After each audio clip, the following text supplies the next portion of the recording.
Lee Aaliya is an Ohio State Buckeye. He's the newest member of the Ohio State Buckeyes basketball team. That's about all that's certain at this point. Role, eligibility, arrival to the team, timing, ability to practice. That's all up in the air, including if Christoph Tilly's roster spot could be affected by the move. We're going to get into all of that here on today's show. If you're watching on YouTube, highly encouraged, please like the video and also make sure you're subscribed to Views from the Shop podcast.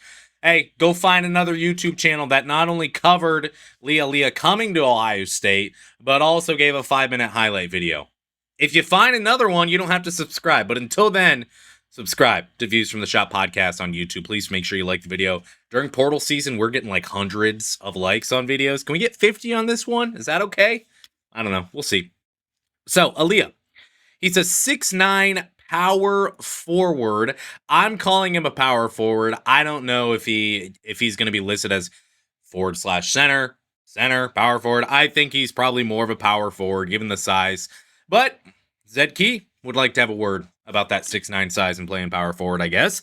Listed at 225 pounds. So he debuted professionally back in 2021, and he's played in several Argentine and Spanish professional leagues since then. So he's played a lot of basketball. He is 21 years old, so he's been playing basketball for a minute. Eligibility, we'll talk about that in a second. What does that look like for him? But all in all, this is a player who has played some real professional basketball overseas.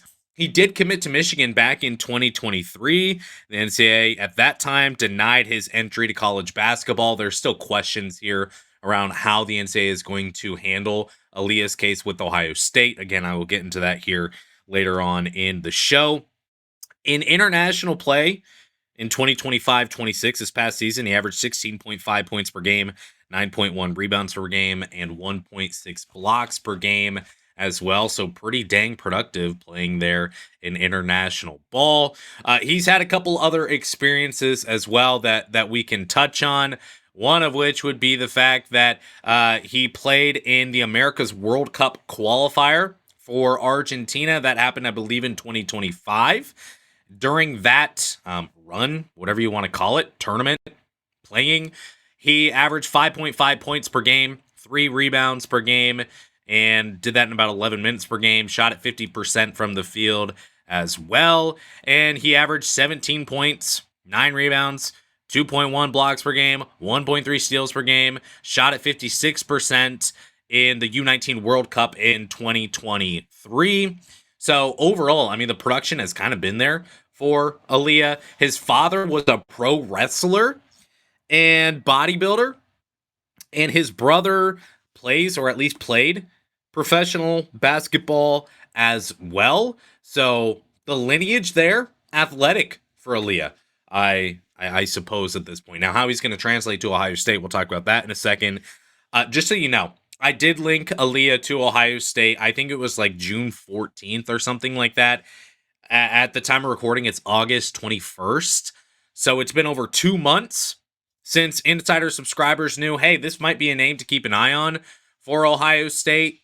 Just get to the insider subscriber chat. Views from the Shop podcast.substack.com. It's linked here in the description of the video on YouTube. Please like the video, by the way. Who's bringing you this content about Lee Aaliya other than myself? I'm not trying to be prideful. I'm just saying. Get there. And if you want the insider scoops and the intel and stuff like that behind the scenes, I would highly, highly recommend you get there. Was dropping a bunch of info as well on Thursday evening on the Aaliya situation that unfolded pretty rapidly. That said, Ohio State's been in touch with him for a while. This isn't brand new. I know it's brand new to a lot of people, but for a lot of these instances, it was probably the same way with Ivan Nagovin and players like that, where they're in touch for a long time before anything happens. How about some highlights? You want to watch some highlights? We got highlights on the show. I should have plugged that at the very start. If you're watching on YouTube, that's my bad. But let's talk about Aaliya, and let's get into some highlights as well as we do that. Let me just drag this all the way back. Okay, cool. So first player you're going to see here is pretty impressive. He's got some ups. Lee Aaliya can jump. He's got some athleticism. He's going to fit into the front court of Ohio State with Amari Bynum, Alex Smith, Josh Ojawuna, Andrea Yelovich, Ivan Degovin and Vuk Lazarevic. This is a front court player. I don't think you're really ever going to see Ohio State rolling out a lineup where Aaliyah is playing the 3, Alex Smith is playing the 4, and Ivan Degovin's playing the 5 or something like that. Maybe it could happen. I don't know, but I don't expect that to happen at this point in time for Ohio State. According to international basketball scout Jonathan Givani, I think is how you pronounce his last name, could be wrong. This is what he said all the way back when Aaliyah was going to Michigan, and then that was stopped. NCAA said, we would like some attention still. We'd like to get a win here. It was 2023, so NCAA was still winning at times, certainly not the pace it is now. But here's what he said. He said, quote, Aaliyah is an outstanding pick-and-roll finisher who brings strong activity, feel for the game, and timing with an improving skill level, end quote. So from what I see from him and just talking with people around the program, I guess, at this point, here's what I see. Plays with light feet, plays with soft hands. Definitely a really good presence on the pick and roll, you will see, but does a great job knifing inside to get to the cup as well. And you're going to see that a lot on the highlights here if you're watching on YouTube. If you're listening on podcasts, just go to Views from the Shop podcast on YouTube. You can see a 5-minute highlight clip of his as well. A lot of it offensively, but some defensive plays as well. But I think overall he does a good job of really playing with that light-footed ability around the rim and making himself available and open when things can get crowded. He does a really, really good job of that. I think the number one thing that sticks out, though, is the athleticism. He's a really, really impressive athlete. He can rise up for putback dunks. He can finish lobs above the rim. A player I would compare this to a little bit would be a Zed Key with athleticism.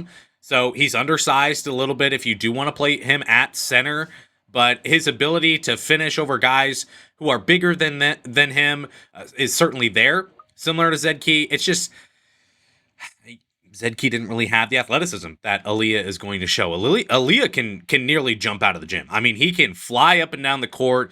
He's really good in those rim run opportunities as well. Convert passes to scores on runouts and opportunities like that. He can also play on the outside. He's comfortable enough with the ball in his hands to score on the dribble with some finesse as well. So taking it from the perimeter, getting inside is something that he's capable of. Is that going to be a strength in college basketball? I'm not necessarily sure, but it's something that he did show in international play. Size, length, athleticism all allow him to be a pretty plus defender, I think.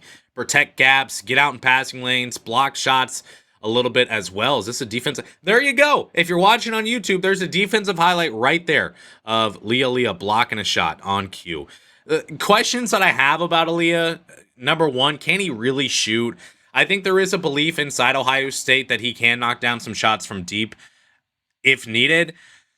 You just don't really see that. You don't see Lee Aaliya shooting much. And this is just stuff that I could find, whether it be on YouTube or on Twitter. It's just highlights that I can find. So it's not necessarily like it's the end all be all and that I'm scraping up all the film that's available on Aaliyah. I do wonder if he can shoot. I think he can hit, a touch shot from 7 feet out. Can he get to the free throw line? Can he make shots from the mid range? Does he have the ability to shoot and make 3-pointers consistently or even be a threat?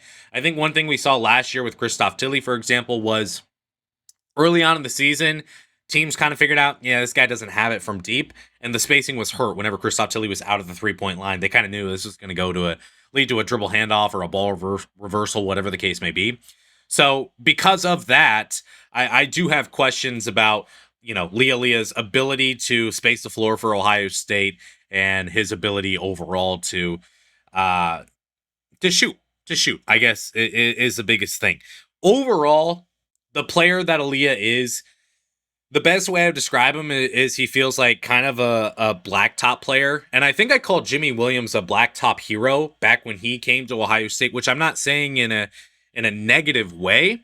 I think that Lee Aaliya has a very specific skill set, I guess I would say. And because of that, I think you look at him and you say, can he play real team college basketball and not just allow his athleticism to kind of run the show and steal the spotlight? I think that's something that is definitely going to be a plus for him. How does that convert into Big Ten play? Is a question. I'm not a scout. I'm not trying to be down on Lee Aaliya, but those are some questions I have. It feels like he can finish at the rim. Feels like he can run around. When you get into 30 seconds of set basketball where maybe you aren't the focal point in the pick and roll or something like that, what do you give to Ohio State? And are you going to give more of a Zed Key type, or are you going to give more of a Isaac Likely or Eugene Brown offensively, or Evan Mahavey offensively? Those are kind of some guys who, had the bigger frame, but what they could contribute offensively maybe wasn't necessarily there. So I don't know where Aaliya falls on that spectrum. I'm not complaining about Ohio State getting this guy with the 15th spot whatsoever. I really don't think it's a bad move for Ohio State at all at this point. So that's what I see in terms of him as a player. Now, what is his role going to look like for Ohio State? So I think that there are some pretty specific things that, I hear that they just turn into themes when you hear it over and over and over again from multiple different people. One of those things would be the depth that Ohio State has coming off the bench this year. That's something that I've heard all summer for sure, since they've kind of completed the roster. And in addition to that, it's also the team chemistry this team has. I think that the summer, it seems like it went really, really well. Everyone was healthy. They didn't really deal with injuries outside of Josh Ojawuna coming back. I mean, overall, they were a healthy team. Everyone's available. And because of that, everyone's playing together, and they played well together. So you had the fact that the summer went really well, and then you capped it off with that trip to Puerto Rico where other teams struggled against the same teams Ohio State played. Ohio State blew out their opponents in both games. And in that second game, they battled some adversity. It was really close in like the third quarter before they finally pulled away and blew them out. So I think the team they played well, and they're gelling. I think the chemistry this team has, it's brought up to me a lot. Everyone seems to like playing with one another. And with all of that, because of the trip to Puerto Rico, I believe the team gets 10 extra practices. And not only do you get 10 extra practices for going to Puerto Rico, but you also get just the bonding time, the extra hours where you're together, you're eating together, you're working out together, you're having meals together, you're hanging out together. The day's over, and what else are you going to do? You're not going to go home. You're not going to go hang out with other friends. You're not going to, I don't know what these folks are doing, but you're just going to hang out with your other teammates and your coaches and your support staff and stuff like that. And now when you talk about the expectations of Lee Aaliya, you're just going to drop him into that. You're going to expect him to fully be immersed in Ohio State basketball culture after what this group of 14 has done. I wouldn't be so sure about that, at least in the front end. Coming into these next couple of weeks, what do you expect from Lee Aaliya? I don't think he steps into a meaningful role early on. That means in practice, and that probably even means in games. I don't know how much playing time he gets early on, but he's already behind on terminology. He's already behind on Jake Diebler's rules, getting to know teammates, getting to play with teammates, getting the work in the weight room and things like that. So because of that, I think Aaliya is just going to be behind the rest of these 14 guys, kind of similar to how Ivan Degovin was 2 years ago coming in as a freshman. So with all that in mind, I mean, you're going to tell me if he's going to play the 4, that would kind of be my projection, is that he'll play some power forward for Ohio State for the most part. He's now going to step in over an Alex Smith type. I don't know. I guess I don't see it after just how well the summer has gone for basically the entire team, the entire core of 14. In addition, as of Thursday night, I was told they don't really even know when Aaliya will start practicing for Ohio State. It sounds like he's going to get on campus with the rest of the basketball team Sunday, Monday-ish, coming up these next couple of days. Everyone will be back for classes.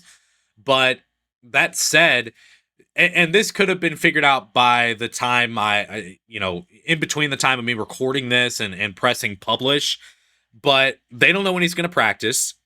They don't know how much eligibility he has as well. 21 years old, Do you have 5 years of eligibility? You had the Michigan thing. You never played for Michigan. The NCAA is probably going to be pretty difficult about this, would be my guess. So I don't know what that looks like for him. And they also don't know if he can practice without eligibility, without knowing his eligibility at this point. So they don't know a lot of things in terms of what things look like for Lee Aaliya. So, can he be with the team? Sure. Can he be enrolled at Ohio State? Of course. But can you get this all cleared up in time for him to be able to get going with the team here in the next couple days? I don't know. They don't know. It doesn't sound like. And then another question in terms of his role is, does his style of play fit Big Ten play? That's something I kind of already mentioned. You look at depth specifically at the 4. Obviously, you're going to have Amari Bynum start at the 4. I think that, it's either going to be Andrea Jelovic or Josh Ojawuna starting at the 5. It sounds like Jelovic can play a little bit of 4 as well. So is Jelovic kind of the backup 4 as well if he doesn't start? I still would project Jelovic to start today at the 5.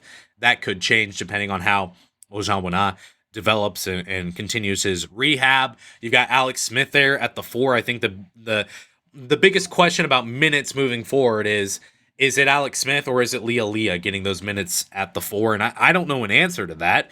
But I guess the question is, who can bang down low? Who can get after it defensively, especially in Big Ten play between Aaliya and Alex Smith? And these are two, I don't know if you can say complementary players, but I mean, Alex Smith, a little bit more of a stretch 4. Sounds like he's shooting the ball really well. He's definitely got the size and the length, but is he going to get pushed around and bullied as a freshman in Big Ten play? Whereas Aaliya, maybe not as much of a floor stretcher, maybe not the ability to shoot the ball from the perimeter, but does he have the craftiness and the ability to play bigger than his size at 6'9", 225, specifically in Big Ten play? I think that's a question that needs to be answered here before we get into Big Ten play. But I do love the athleticism. I think it makes him a better defender, even if he loses some size, loses some girth, for example, some muscle, some thickness. I wonder about, how well he can defend, but I do think the athleticism really helps him there. Finishing at the rim as a pick and roll weapon, all of those things will be there, and it makes him an overall better player, but I'm not slotting him in to get meaningful minutes, I guess, at this point in the season for Ohio State. Obviously, it is preseason. We're getting into things, but I wouldn't necessarily expect him to say, oh, yeah, I don't think Jake Diebler's going to say we expect Lee Aaliya to get 10 minutes a game at this point. I think it would be much lower than that if they even expect him to get minutes consistently in games at this point. So we will see. We will see. But in terms of his role, I would say he's probably not coming in to get a lot of playing time. I know people are going to be excited too. They're going to see the highlights of Lee Aaliya and say, man, this guy's going to be really good. I struggle to see where he gets a lot. Highlights are good. Tape is fun. His ability to jump is fun. The minute so early on, we'll see. We'll see. So now we transition into, I think, what a lot of people are curious about, and there's still chatter on this Christoph Tilly situation. And I'll just preface it by this. I really don't want to talk about this publicly. Insider subscribers behind closed doors have gotten a lot of intel on what's going on in the Christoph Tilly situation, but 11 Warriors posted last night an article. It was Dan Hope who posted it, basically saying sources have indicated to 11 Warriors that this doesn't close the door on Christoph Tilly. And if that's going to be out there, I guess I'll talk about it too. Ohio State's roster is at 15 players. It should be capped right now. But 11 Warriors is being told the exact same thing that I'm being told, that I've shared with insider subscribers, and that Christoph Tilly's not off the table at this point. And it makes it awkward because, again, the roster's at 15. There was a little bit of rumbling, I think, last week that if you take a fifth-year senior, maybe it doesn't count against the 15-player roster limit that the NCAA sets. I don't really think that there's legs to that necessarily. I've actually talked to a few people now that I think of it. Some people even outside of Ohio State who would say, yeah, I don't really think, I'm not sure. I wouldn't be too confident about that right now. So that said, do you got to kick a player off the team? I mean, this is why I don't want to talk about this. You've got a full roster of 15. What are you going to do? Are you going to say happy trails to someone currently on the roster? I'm not even going to name anyone at this point. I'm just not going to do that. But this whole Christoph Tilly situation and college basketball in general is just a broken mess right now. But this Christoph Tilly situation is just a symptom of all of that. So what I've heard as of Thursday evening is that Christoph Tilly right now holds an invite to the Oklahoma City Thunder's training camp for this fall, I guess you would say. So Tilly could go to OKC, a training camp there. They liked what they saw. He played pretty well in NBA Summer League. So you have that.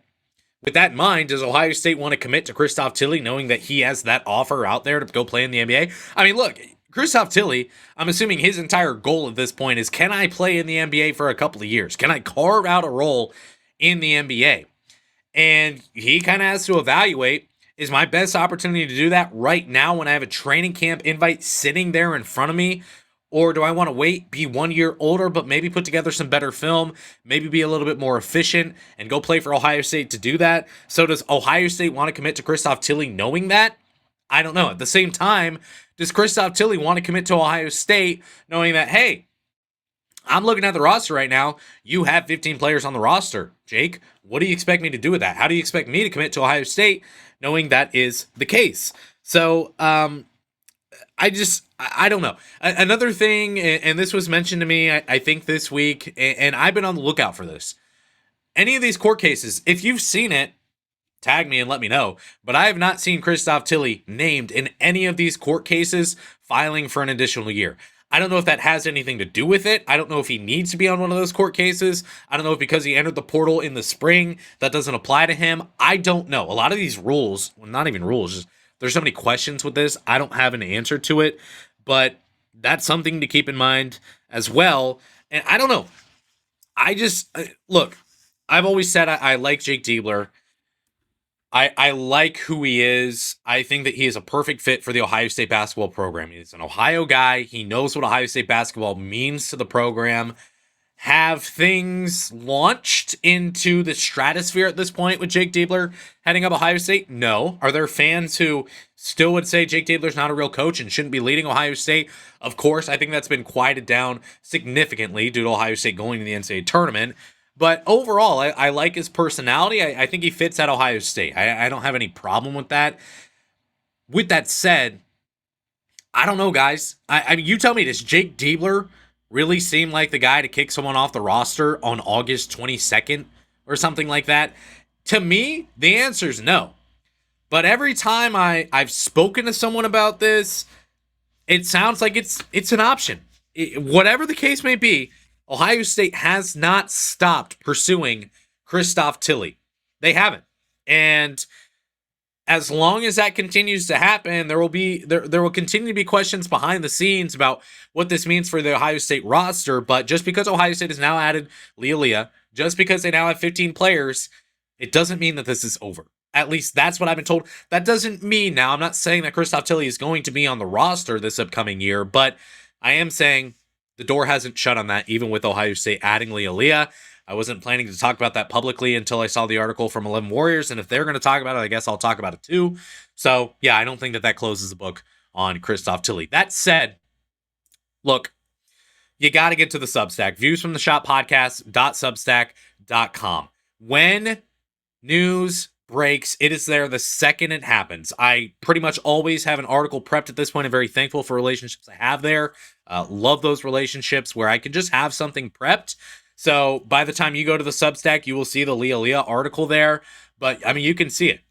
Talked about the non-conference schedule, gave an update on the shot sheet, gave an exclusive article for paid subscribers about Marcus Curry Jr.'s recruitment, and then also did a lot of coverage on what I heard from how things went in Puerto Rico. So I highly recommend you get there so that if something happens with Christoph Tilly, you know the second it happens. And you can become an insider subscriber as well to get more details on what I'm hearing about that. Support the show, support me, and stuff like that. So Lee Aaliya is a Buckeye. Lee Aaliya is joining Ohio State when he practices. How all eligibility works, I don't know. Maybe that's been decided at this point. I don't know. But all that said, apparently this roster's not done. We shall see.